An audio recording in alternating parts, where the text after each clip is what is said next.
మనకి ఈ 7 సాధన. days process. 7 daysలో నేను నేర్పిస్తాను.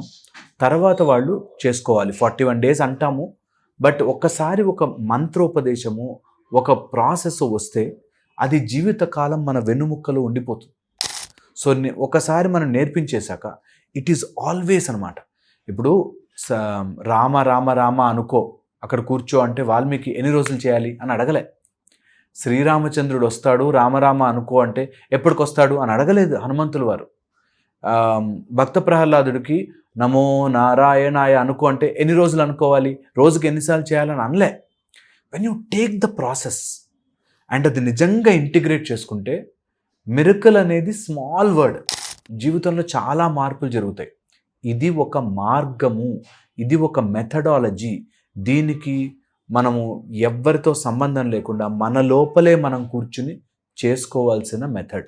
ఇది ఏంటి సార్, సైంటిఫికా లేదంటే స్పిరిచువలా, లేకుంటే రెండు కలిసి ఉంటుంది? అసలు కలపద్దు వాటిని. సైంటిఫిక్ స్పిరిచువల్ అని కాకుండా ఇది ఒక మెడిటేషన్ ప్రాసెస్. మెడిటేషన్ అయితే ఈజీ, కళ్ళు మూసుకుని చేసేది మెడిటేషన్. సో అందుకని నా మైండ్లో జరుగుతున్న డిఫరెంట్ డిస్టర్బెన్సెస్ని, నాకు డబ్బులు అంటే భయము, లేకపోతే రావట్లేదు, ఎక్కడో స్టక్అప్ అయిపోయి ఉన్నాయి, లేకపోతే నాకు ఆరోగ్యం ఏంటో అర్థం కావట్లేదు, ఇలా ఎవరున్నా సరే అన్నిటికీ సమాధానము తిరిగి తిరిగి తిరిగి మెడిటేషన్కి వస్తుంది. ఆ మెడిటేషన్ సౌర మార్గంలో కౌళ సూర్య మెడిటేషన్ చాలా బాగా ఎఫెక్టివ్గా పనిచేస్తుంది అని తెలిసింది. సో దానికోసం ఇప్పుడు మళ్ళీ దాన్ని నేనేదో మెథడాలజీలో నేర్పించాను కాబట్టి దీనికి సైన్స్కి ముడిపెట్టి మళ్ళీ స్పిరిచువాలిటీకి ముడిపెట్టి చాలామంది కన్ఫ్యూజ్ అయిపోతారు. ఏం కన్ఫ్యూజ్ అవ్వద్దు. జస్ట్ ఓపెన్ మైండ్తో లెర్న్ దిస్ మెథడ్.